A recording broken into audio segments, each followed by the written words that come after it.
Hey everybody, welcome to the latest edition of the Diamond Discussion. I am your host, Demetrius Woods, and today we're going to jump into the preseason poll for NCAA softball. We're only 2 weeks away, so we got to dive right into that. I'm going to give you a life update, and I'll also answer some open book segment questions here at the end of the show.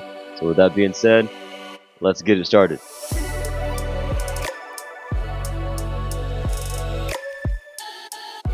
All right, guys, welcome. Episode number 45 is here. We had a little bit of a sabbatical here with season 6. However, we are back in action. I'm coming to you every single week, man, with the good news of the baseball and softball world. Man, I'm pumped. I'm excited about. It's been a new year. It's been quite a few weeks since I've seen you guys last, so I've got some updates for you, as I just mentioned in the intro of the show. But before those updates, let's talk about the excitement surrounding the preseason NCAA Division One. Okay, ESPN.com just released their preseason top 25 earlier this week, and as I expected, number one in the preseason polls, Texas sits atop of the rankings. And here's why I expect that, guys. Tegan Kadvan has the potential to be top three pitcher this year. Okay. She's coming into her sophomore campaign. She's also got a core nucleus around her there out in Austin, Texas, that all returned from last season. Okay. They lost some seniors for sure, but they had a really good mid to young core at Texas last year. And of course, they got to the big dance. They dropped those two games to Oklahoma in the Women's College World Series finale. But man, they got there, right? And that's a big deal, right? A lot of teams would pay a lot to get there, right? So with that being said, Texas at number one, they're coming back, and I think they're coming back with a vengeance, ready to take on the rest of the SEC and really grind this thing out. And again, you got to remember, this is the first season, okay, that Oklahoma, Texas, those two programs are part of the SEC. So their schedules are going to get tougher this year than they have been in the past. Sorry with the SEC bias. Not really sorry about that. But again, Texas sits there at number one. Number two is another SEC program, one that to me, they were so much fun to watch last year, led by the great Skylar Wallace. They don't have her this year, but the University of Florida Gators down in Gainesville, Florida, man, they're looking right.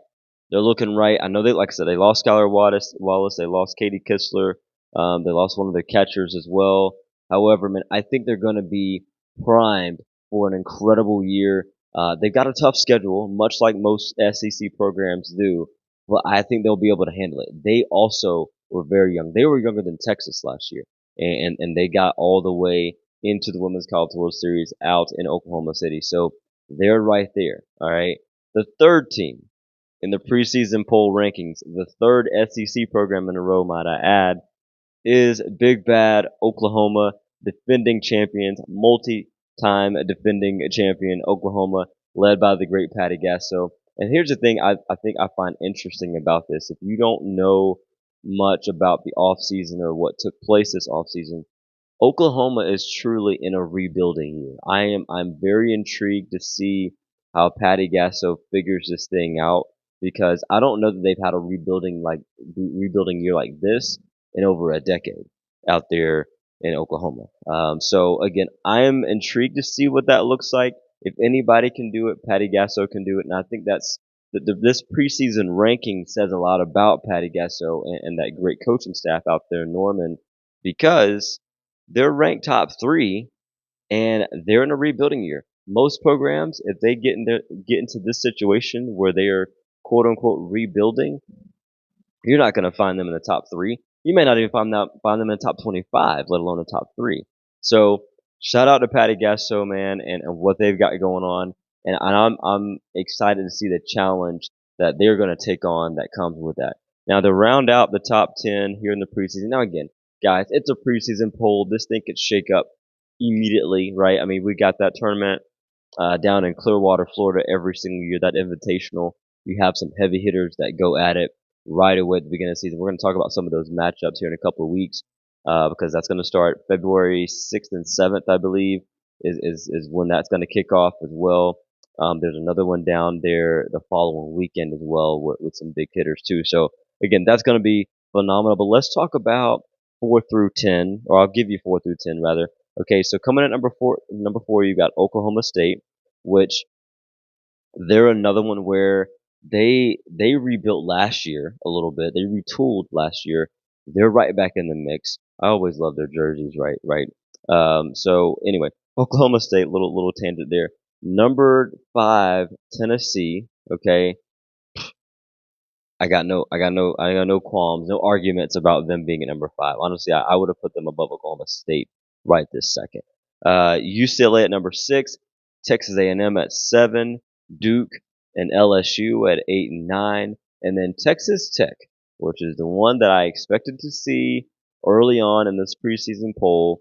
Okay, Nigel Kennedy obviously made the big move, the big splash of the offseason, transferring from Stanford down to Texas Tech. Took on a big NIL deal. I think it was $1 million plus of an NIL deal there. And so shout out to her, man, for securing the bag. And because I mean, here's the reality, right? I say this all the time. Like college has been a lot of times the pinnacle for a lot of softball players. And I don't know that you're going to be able to make $1 million at the pro level without spending a lot of years there, right? So again, shout out to Kennedy, man, and I hope that she does well at Texas Tech and be able to take that program to the next level. Okay, I'm pumped up about that. Another one that's not in the top 10 that I'm pumped to see is Alabama. Okay, Alabama was really good last year, and I thought that they peaked early. I thought they peaked early last year. They got into the SEC tournament, and I felt like they could have made a run there. And I thought they were on the verge of it. I mean, honestly, they were, you know, an out or base hit or two away from beating LSU in the SEC tournament. Obviously, LSU, that's my team, that's my squad. But the reality is they had a 14 inning knockdown drag out, and Alabama could have been moving on as well. But again, all that to say, Alabama is one sitting right outside the top 10 that I would like to see make a little bit of a run and improve on last year's success. So again, that's what we're sitting at, guys, with this preseason poll, man. It's going to be a phenomenal year. It's going to be an epic season, I believe. There's so much parity right now. You look at Nebraska, right? Nebraska's going to be right in the mix. You've got a lot of teams, a lot of former Pac-12 programs like Oregon and Stanford and others who are playing in different conferences this year. Obviously, Stanford's going to be traveling so much. Stanford and Cal both are coming from the West Coast all the way to the East Coast to be playing ACC programs. So they're going to be right there. Another notable school that I would say is Notre Dame. Notre Dame, man, I think they might be able to try to make some. They may show up in the top 25 a time or two, depending on how things break for them throughout the season as well, man. So you got some good ball. I don't know that this is going to be an Oklahoma and everybody else type year as we've had in years past. Even last year was not that. Although Oklahoma came out on top, there were some other teams who had a lot to say about it, and I thought they put together a good run. But ultimately, Patty Gasso's squad got it done again, and which was not as shocking as it would be to me this year.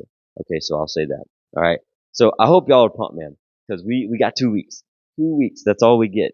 To wait and twiddle our thumbs, and then February 6th rolls around, man. Turn on the TV, go to a ballpark, find you some softball, because from February 6th all the way to first week mid June, we got softball probably almost every day. Okay, so we are in great shape. Life is good. And speaking of life, my life has I won't say changed dramatically because that's probably overkill. However, my life has taken a turn. Okay, and part of my absence is just preparing to move. Okay, and so as a lot of you know, as I've shared with you before, I grew up in small town Georgia, and I'm 29 years old right now.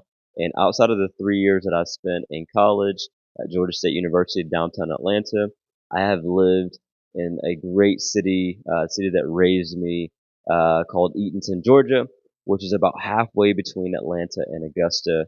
down I-20. Okay. So anyway, all that to say, that has been home. It has been great. I've loved it. However, I felt like it was time for a change. My wife, my daughter, we both felt the same. Well, all three of us rather, we felt the same way. I don't know if my daughter felt that way as much, but my wife and I did. And so we chose the great city of Nashville, Tennessee. So you obviously see me and a wall behind me right now. On the other side of the camera is actually a beautiful skyline of Nashville, Tennessee. And so we're incredibly blessed to be able to call this place home and all settled in now. We've been here for a little over about a week and a half or so now. And we've been exploring a little bit and getting right into the city, immersing ourselves, connecting with others, and trying to do a lot of that. So if any of you may be here in Nashville, hit us up, man. Hit us on Instagram and wherever else, whatever platform you may listen to us on, because I'm always looking to connect with new people. But anyway, that's my life update. Nashville, Tennessee is now home for Bethany, Aubrey, and I, and we're really excited about this opportunity. So with that being said, I'm going to take a quick break. Once I come back, I'm going to share with you three keys, three focal points that I think that you can have as you begin to go into your softball seasons. Those of you who are in high school, middle school, travel ball, whatever. Because I know, obviously, where I'm from in Georgia, um, we would play, high school ball in the fall, right? But pretty much every other state, including Tennessee, which is where I reside now, they play high school ball in the spring. So a lot of you guys are getting ready for your high school seasons, and then back in Georgia and a couple other places, you guys are getting ready for your travel ball seasons. But either way, no matter what, it's about to be go time here in probably the next month or so for a lot of you, and you want to be ready to go. And now is the time to keep things simple. So I'm going to share those tips with you. I'm also going to answer some open book segment questions for you as well when we get back, because a lot of you have sent me a lot over the winter break. So with that being said, guys, I'll be right back and we'll get right to it.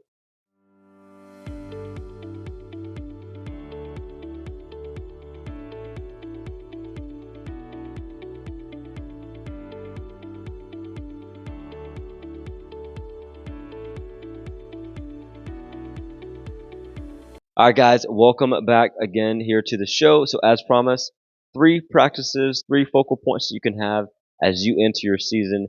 Number one, start with BP. Okay, so BP, you've worked all winter, okay, on making sure that you get some tee work in. You've got soft toss. You've hopefully gotten some front toss in as well. You've been working on some of those things, but now is the time to begin seeing pitches, I believe. Okay, so if you can put yourself in some practice situations where you can see some different spins, you can see some different actions, see some different locations, and find out where your strong suit is, what am I struggling with?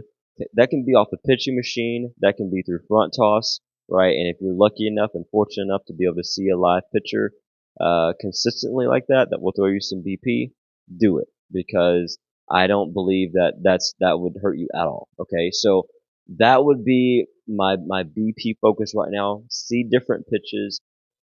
Focus on some of those small things that you need to fine tune. Maybe your grip needs a small adjustment, right? Maybe you need to be able to make sure that your stance is going to be conducive enough for you to get around on the ball. If you're struggling with that inside pitch, do you need to open up a little bit, right? If you're struggling on the outer half, do we need to work on getting a little bit more extended? So, the stance, the grip are two small things that I think you can work on, but ultimately see pitches at different spots, locations, spins, the whole nine, because it's time, guys. As much as I am excited for the college softball season, I am also very much excited about the travel ball season coming up.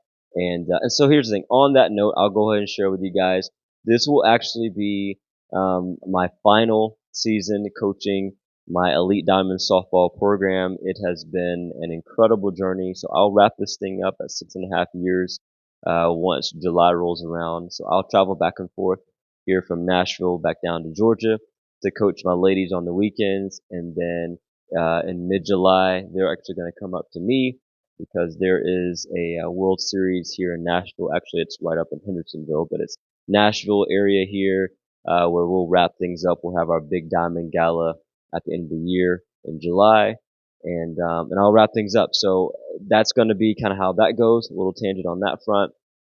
But anyway, all that to be said, make sure though, BP wise, if you're taking it, take it well.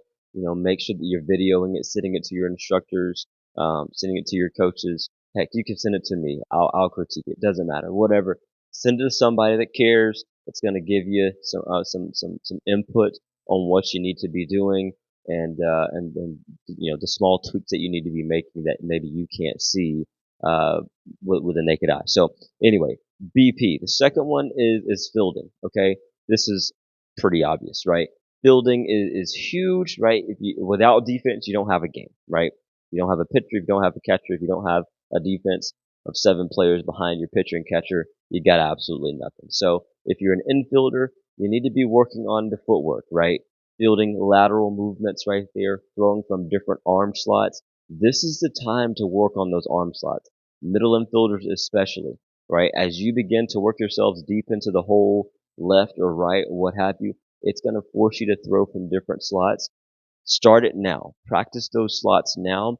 That way, when you get into a game scenario and you get kind of into the heat of the season, you're not trying new things necessarily that you haven't tried before. We don't want to have any injuries like that because the game is forcing us to do something that we haven't seen yet or felt yet, right? So work on that sidearm slot, work on that overhead action, what 3/4, whatever it may be, work on it. Make sure that you're in position to be able to do that. And as you work on it, make sure you kind of monitor how your body feels as you do that, right? If something feels uncomfortable, is that soreness or is that an injury, right? So just make sure that you're, working towards that. And then the third thing, ultimately, that will prevent some of the injuries as you go is proper strength and conditioning, right? I can't stress enough, right? Sprints, squats, planks, core strengthening exercises are what you need right now. The weights are great. You need to obviously get stronger and be stronger.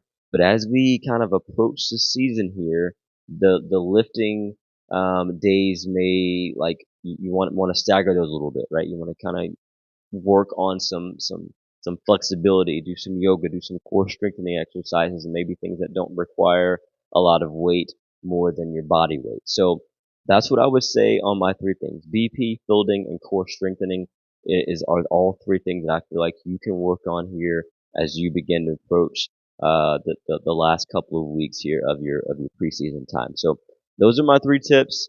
Now let's move in before we wrap up the show. Let's move into the open book segment. Okay. I wrote the number down. 21. Okay. 21 questions. No, 22.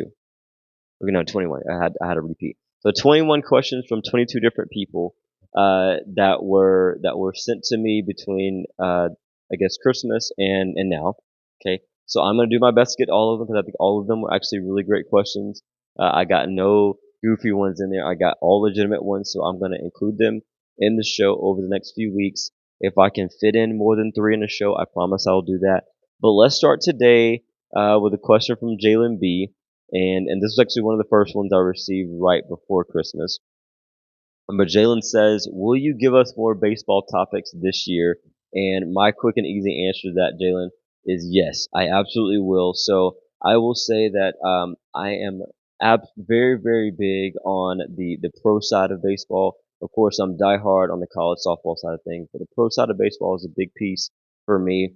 I'm a diehard LSU fan as well on the baseball side too. So I will get into the college. We'll talk about the preseason poll here pretty soon. Here in the next few weeks, I'll get into that some more. But specifically on the Major League Baseball side, as that season starts here in the next couple of months, I want to dive into that because I know a lot of you, like Jalen, have some interest in the baseball side of things and just the movement that comes with the Major League Baseball season. One of the other questions I received was about the salary cap. Do we need one of those in Major League Baseball? I'll give you guys my 2 cents on that as well as we approach April and the beginning. Actually, I think the season starts late March this year. But either way, as we approach MLB, I'll get into that. Same with college. More content coming your way, I promise. I'm pumped up about that. It's really cool to hear that there's those of you out there who want more baseball, and not just the softball side of things. Although softball, man, that's why I started the show. Okay, but it is a baseball and a softball show, so I'm gonna give you more baseball as you request. Okay, staying on the baseball side of things. This question is from Selena L, and she says, "What is your favorite ballpark snack?" Now, I don't really know. Okay, I guess the quick answer would be like just like popcorn. I guess because it's easy. Like I like popcorn anywhere I go. Honestly, I go to I went to a hockey game earlier this week. We had popcorn. Like I go to a basketball game, football game, baseball game, softball, whatever. Like if popcorn's there, I'm probably gonna have it. But here's the funny thing about that: I rarely even finish it. Okay, it's just one of those things that it smells good, it tastes good, but I don't eat the whole bag. And I'm kind of the same way with ice cream as well. Oddly enough, like if I get ice cream, it's got to be one scoop. I'm not gonna sit there and eat 2, 3 scoops of ice cream. I love it. I love the way it tastes, but I can't have it all. However, if you ask me my all-time favorite ballpark snack, I just thought about it as I'm talking about this. If you've ever been to, or if you ever decide to go to a Chicago White Sox baseball game, okay, which now that I live in Nashville, I think I'm only like 7.5 hours or so from Chicago, so I might take a quick road trip up there and check it out again. But guys, there's this stand, and I wish I knew the name of the company. I'll have to look it up and find out and maybe tell you guys next week. But there's a stand that does barbecue and mac and cheese. Okay, hear me out. And he has this pulled pork and mac and cheese bowl. Okay, and that's all that's in it, and that's because that's all you need, and it is absolutely delicious. Like you need to go to a White Sox game just for that alone. I know that the White Sox, unfortunately, were the worst team in baseball last year. They made history in a lot of ways that nobody wants to make history. However, the pulled pork mac and cheese is borderline to die for there at the Chicago White Sox game. And it's also a great ballpark to go see a game. Beautiful port park there. I almost said beautiful pulled pork, but a beautiful ballpark there, and a place that it's definitely one to go see a game, and hopefully the White Sox can turn their season around. So there's a little bit of baseball content there for you, Jalen, as well. All right, number three is from Delaney C. And Delaney asks, who do you have winning it all this year in the Women's College World Series? So, Delaney, I'm not going to give you my detailed answer yet because this year's mix, man, has had it's forced my research. First of all, my research has been a lot of fun, just kind of detailing and understanding the intricacies of each team and who's coming back, who's coming in, the freshmen that are there. Like I'm very much a nerd when it comes to studying different teams and learning a lot about them. And so because of all of that, I haven't really figured out who I want to say is going to win it all yet this year, but I will give you an answer before the season begins. Maybe the day that, because I think the day that the season begins will be episode 47, which is February 6th. So, episode 47 will come out that day. So I'll at least have an answer for you on that day to Delaney and everybody else who cares to know. All right. So anyway, with that being said though, will it be a team that's currently in the top 25? Yes. Will it be a team that's currently in the top 15? I also say yes. Okay, so that's my hint. So if you look at the ESPN.com top 15 right now, I think that it's going to be one of those teams. However, that's really not a long shot because it's almost always one of the top 15 teams from the preseason. So anyway, I'm not really giving you much to go on that front. But anyway, guys, that is going to wrap up our show. I'm going to give you our thought you should know moment real quick.